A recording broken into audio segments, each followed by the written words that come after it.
Hello everyone, welcome back to this Durbanites FPL Game Week 23 review and Game Week 24 preview. So let's start again at the table. As you can see, a lot of movement up and down the table. It was a big week, some super high scores there, really good changes, and it's so close from third position right up to sixth position. Those four positions can change at any time. Even the lead at the top is now cut down. Azra making a big comeback there, 97 points on the week. And even at the bottom, the fight not to be at the bottom is really, really hot. So things will change week on week. So keep an eye on that. Now, looking at the players that made the difference this week, we can see that in the staples there is a growing list. A lot of players owned by more than half the managers so far in the league. Pedro Porro still favoured, and then Ollie Watkins, Kieran Trippier, Dominic Solanke suddenly becoming a fan favourite as well.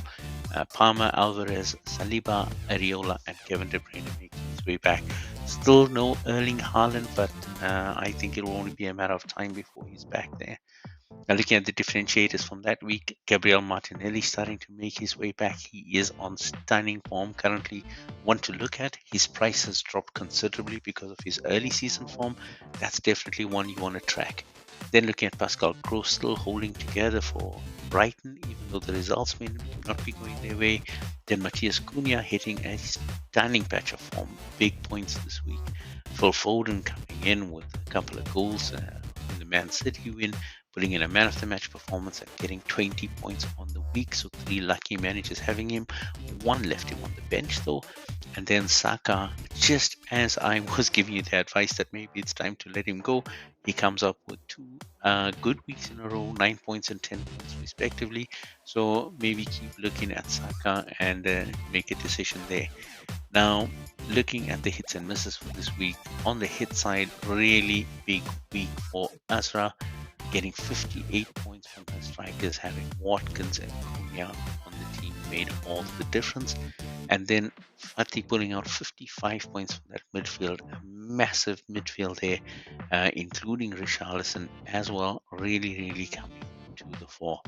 Now, in terms of misses, we had, of course, a hot bench for Zai and Fati, more than 20 points sitting on the bench, and that could have made a big difference to both of them. And then looking at Squish, unfortunately, the one poor captain choice this week, Harvey Elliott, really didn't work out. Only 2 points for her from that one.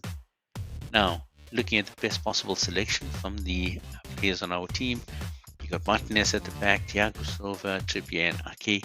Very little to choose from defenders because it was a week with a ton of goals. But looking at that midfield again, super strong. Foden there, Gross, Saka, Richarlison, and Martinelli. Foden would be the best choice for captain. Then you've got Cunha and Watkins up from 35 just from the two of them. Massive. No place for Erling Haaland on the field. He becomes the sub, sitting in there, quite an expensive sub for 5 points. And then Saliba and Tarkowski and Neto, as you can see, not a very good week for backlines. What that means is we would have got 146 from this team, excluding the bench, and a very poor bench showing, so just another 11 points from the bench, but a super high cost again driven by Erling Haaland with 14.2. That is a super expensive team. Now, looking at the fixture rating for the weeks ahead, this is a tricky time coming up. Quite a few teams have some favorable fixtures coming up in the next 2 weeks, but then look at the blanks in game week 26. You have to be aware of that. Really, the choices here are to go with Man City and Liverpool, and also looking at Arsenal. At least for the next 2 weeks, these three are in the fight for the league title. After Arsenal's win over Liverpool, none of them want to lose.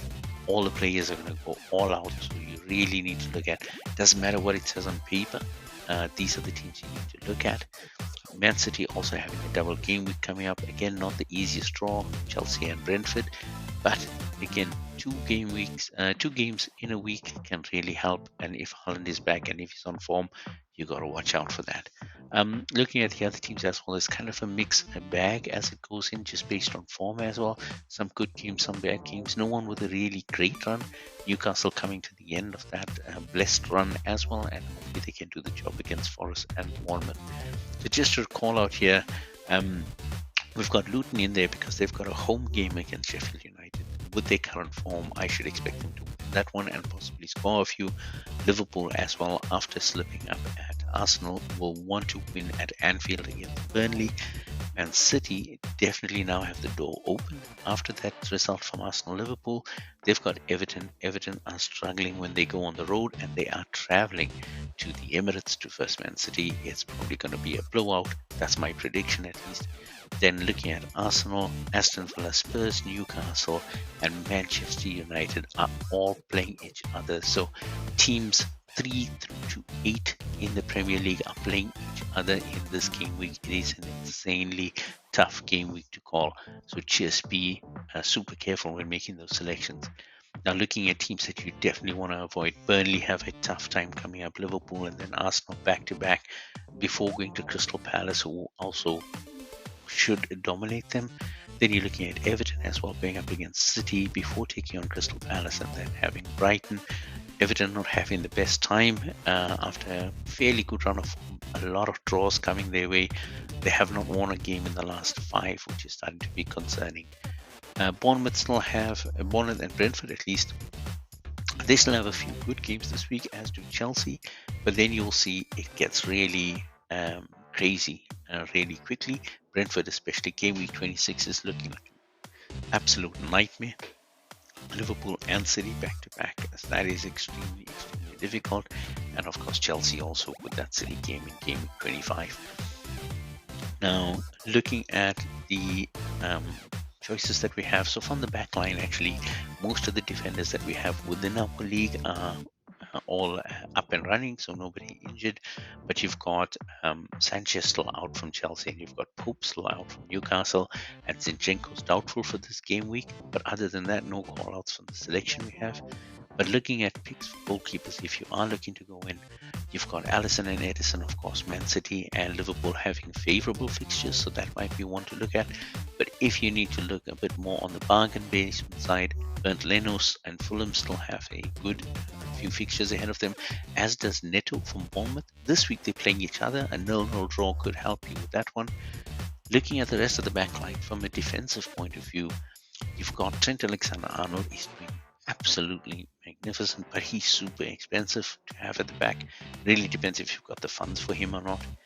And same with Kieran Trippier, always handy. Even if he's not getting a clean sheet, he's really getting those assists and whooping in those corners.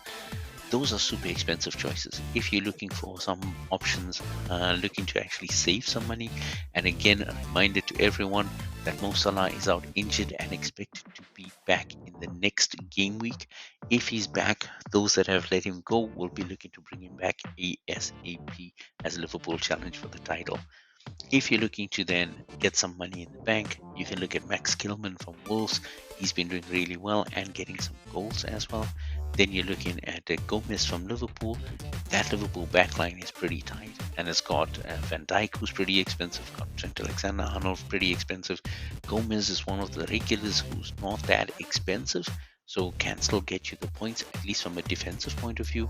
Connor Bradley is the other choice, had a fantastic few games while Trent was out, but they play the same position. When it comes to that position, I think Trent Alexander-Arnold is always going to get on the field first. So Connor Bradley might be a good choice, but he's not going to get first team action, at least not regularly. And then you've got from Luton, and it's not often that I call out Luton players, but Doty's doing really, really well. He's had a few good games. He's actually scoring at 6 points per match currently. So looking at the Sheffield United team this week, that might be someone you want to put some money on or save some money on. Then moving into the midfield, so this is where all the action is. You can see there's quite a few, but quite a few noticeable absences. So Brian Mbeumo's still out. He's going to be out until March sometime, so closer to coming back, but still nowhere close. And then you look at Mo Salah, who's now not on AFCON duty. Egypt are now, of course, eliminated in that competition, but he still has an injury and so should be back next game week if all goes well. Crystal Palace just can't catch a break after a fantastic performance 2 game weeks ago by Olise and Eze. Both of them are unable to play, so they are out. And Crystal Palace really facing an uphill battle without these midfield machines. Anthony Gordon picked up a knock last week, came off after 45 minutes, and he is severely doubtful. Just a 25% chance that he will play this week, so one to watch out for. And then the Asian Cup is still hotting up and going, and of course, Endo, Hee-chan, Son, and Mitoma are still all away at that tournament and doing really well. Now, looking at the picks, you have a choice. There are a lot of players that are hitting form currently. Starting off with Aston Villa, who play Manchester United, you've got some good choices there. Moussa Diaby has been doing really well at the beginning of the season, kind of fizzled out a little bit now.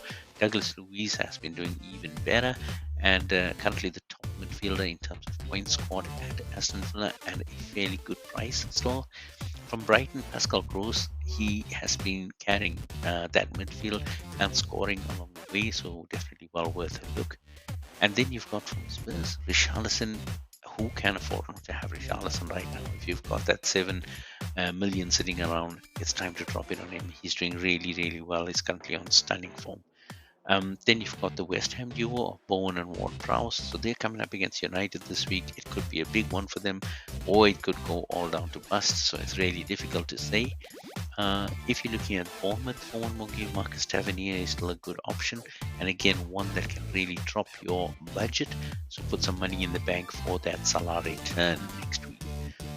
If you're looking at Liverpool, they are still pushing hard even without Mo Salah, and two midfielders that are carrying that forward for them, Luis Diaz and Diogo Jota. Jota specifically has really come into form, hence the price tag on him.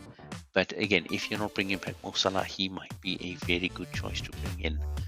Then looking at Man City, you've got Kevin De Bruyne is back and he is hitting form from day one.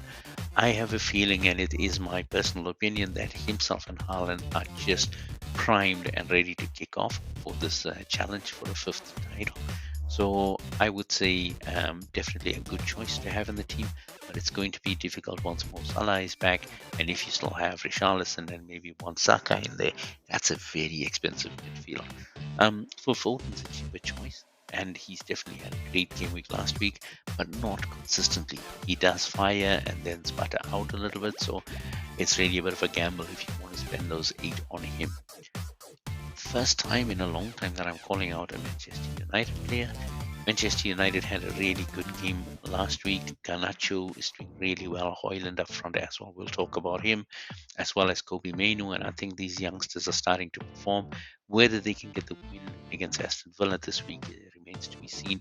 But I have put him down. He's a super cheap choice. Again, if you're looking to really cut down that pull and that spend to make place in your midfield, he might be a good choice. We spoke about Gabriel Martinelli as an alternative to Bukayo Saka. Both of them seem to be in, again, coming up to pretty good form, which is really good news for Arsenal, who want to make a push for the title. And again, calling out a Luton player, Ross Barkley has come in and he has been stunning for Luton. Really, his arrival is coinciding with their great form that they have currently. So look to maybe Barkley if you want a cheaper choice, especially for this week. And then looking at Sheffield United's new signing, Brereton Diaz, also a good one at 5. Now looking at the forwards, here we've got a few of them out that are injured and definitely not playing. Beside Isaac Wood from Nottingham Forest and Raul. But looking at the ones that have been firing, Watkins, big choice in our selections already. So is Alvarez. Haaland is looking to make a comeback. Again, my feeling is that he's going to start flying. Solanke's become a fan favorite. Cunha's not chosen by many, but he's doing well. But it depends on what happens with Wolves' games going forward. Carlton Morris from Luton for this week for sure, as well as Adebayor, who 2 weeks ago scored a stunning hat-trick. And then Timo Werner for Spurs, who's really showing some consistency up front and could pick up some goals. So these are some good choices. Not a lot of them expensive. Again, really focusing on, do you want to create that space in your bank to afford Salah when he comes back? Or can you afford to be without him? So that's what we have for this week. I hope you enjoyed it. I hope you're going to take some information from there. It's really, really close in the league, so I'm looking forward to the next update. Until then, drop me a like, subscribe, and make sure to leave a comment in terms of what you want to see. And until then, see you on the next one.